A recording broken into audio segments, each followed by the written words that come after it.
महाराष्ट्र राज्यातील सर्व नोंदणीकृत जीवित बांधकाम कामगारांना अत्यावश्यक संच व सेफ्टी संचाचा लाभ देण्यात यावा अशी मागणी डॉक्टर हेमंत विष्णू सावरा यांनी राज्याचे कामगार मंत्री माननीय श्री आकाश फुंडकर यांच्याकडे केली आहे। महाराष्ट्र राज्य इमारत व इतर बांधकाम कामगार कल्याणकारी मंडळामार्फत जीवित नोंदणीकृत बांधकाम कामगारांना अत्यावश्यक व सेफ्टी संच वाटप करण्याचा निर्णय घेण्यात आला असून या निर्णयाचे स्वागत करतानाच डॉक्टर सावरा यांनी अंमलबजावणीतील काही महत्त्वाच्या बाबींकडे शासनाचे लक्ष वेधले आहे। मंडळामार्फत सुमारे 4 ते 5 वर्षापूर्वी अत्यावश्यक व सेफ्टी संचाचे वाटप करण्यात आले होते। त्या साहित्याची वापरयोग्य कालमर्यादा साधारणतः 2 वर्षाची होती।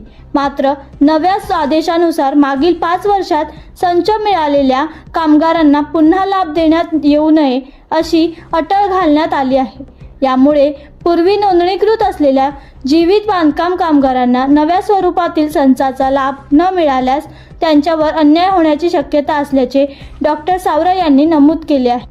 तसेच नव्या आदेशात केवळ 10 लाख बांधकाम कामगारांनाच या योजनेचा लाभ देण्यात नमूद असताना राज्यात सुमारे 40 लाखाहून अधिक बांधकाम कामगार कार्यरत आहेत।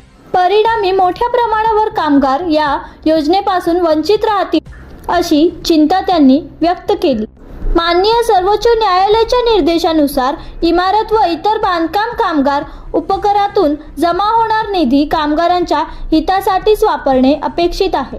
त्या अनुषंगाने कामगारांच्या सुरक्षितता व आरोग्यासाठी अत्यावश्यक असलेले संच ठराविक कालावधीनंतर सर्व नोंदणीकृत जीवित बांधकाम कामगारांना देण्यात यावे अशी आग्रही मागणी डॉक्टर सावरा यांनी केली आहे।